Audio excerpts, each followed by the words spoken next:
Bagman एक पेचीदी horror thriller है जो डर, अतीत और परिवार के बीच संघर्ष की कहानी है। फिल्म में एक खौफनाक प्राणी बैगमैन है जो बच्चों और उनके परिवारों को निशाना बनाता है और यह प्राणी डर से अपनी ताकत प्राप्त करता है। फिल्म का मुख्य फोकस है एडम और उसके परिवार के सदस्य जो इस भयावह प्राणी के हमलों का सामना करते हैं।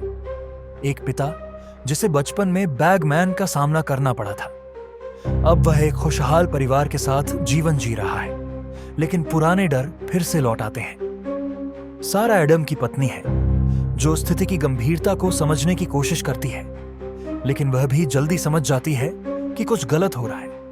वे छोटे बच्चे हैं जो पहले एक डरावनी स्थिति का शिकार होते हैं। बैगमैन के हमले उन्हें सीधे तौर पर प्रभावित करते हैं। एडम बचपन में बैगमैन का सामना करता है जो एक डरावना प्राणी है जो बच्चों के डर से ताकत प्राप्त करता है। वह बैगमैन से बचने में कामयाब होता है, लेकिन वह जानता है कि यह प्राणी कभी खत्म नहीं होता।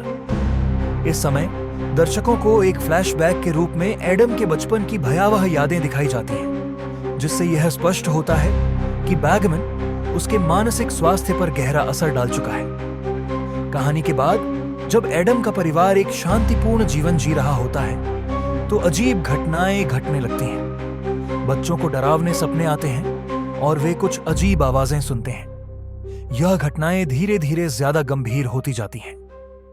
एडम को यह समझ में आता है कि वह पुराना डर वापस आ गया है। उसे यकीन होता है कि यह वही बैगमैन है जो अब उसके परिवार को निशाना बना रहा है। एडम पुरानी किताबों और स्थानीय किंवदंतियों के माध्यम से बैगमैन के बारे में जानकारी जुटाता है। वह पाता है कि इस प्राणी को केवल तब हराया जा सकता है जब व्यक्ति अपने सबसे गहरे डर का सामना करता है।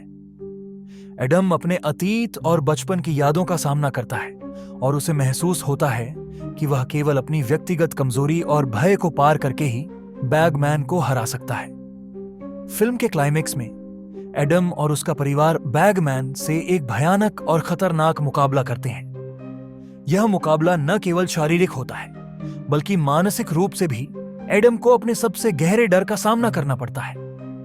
यह एक बहुत ही थ्रिलिंग और भावनात्मक रूप से भारी पल होता है जहां एडम अपने डर को पूरी तरह से पराजित करता है, लेकिन फिल्म में यह भी दर्शाया जाता है कि बैगमैन की शक्ति पूरी तरह से खत्म नहीं हुई है और वह फिर से लौट सकता है। फिल्म का अंत खुला है जिससे यह स्पष्ट होता है कि बैगमैन की कहानी समाप्त नहीं हुई है, लेकिन यह संकेत दिया जाता है कि यह प्राणी एक ऐसी ताकत है जो कभी पूरी तरह से खत्म नहीं हो सकती। यह अंत दर्शकों को सोचने पर मजबूर करता है कि क्या बैगमैन हमेशा के लिए पराजित हो चुका है या उसका खतरा अभी भी बरकरार है। फिल्म इस बात पर जोर देती है कि हमारे अंदर के डर ही हमें सबसे अधिक प्रभावित करते हैं। अगर हम अपने डर का सामना नहीं करते तो वे हमारे जीवन को नियंत्रण में ले सकते हैं। इसके अलावा परिवार और प्रेम की ताकत भी इस फिल्म में महत्वपूर्ण है। एडम अपने परिवार की रक्षा के लिए अपनी व्यक्तिगत कमजोरियों और भय का सामना करता है जो अंततः उसे जीत दिलाता है। फिल्म की सिनेमैटोग्राफी बहुत ही सशक्त है जो भय और डर को बहुत अच्छे से महसूस कराती है। घने अंधेरे और डरावने दृश्य इस फिल्म की विशेषता है।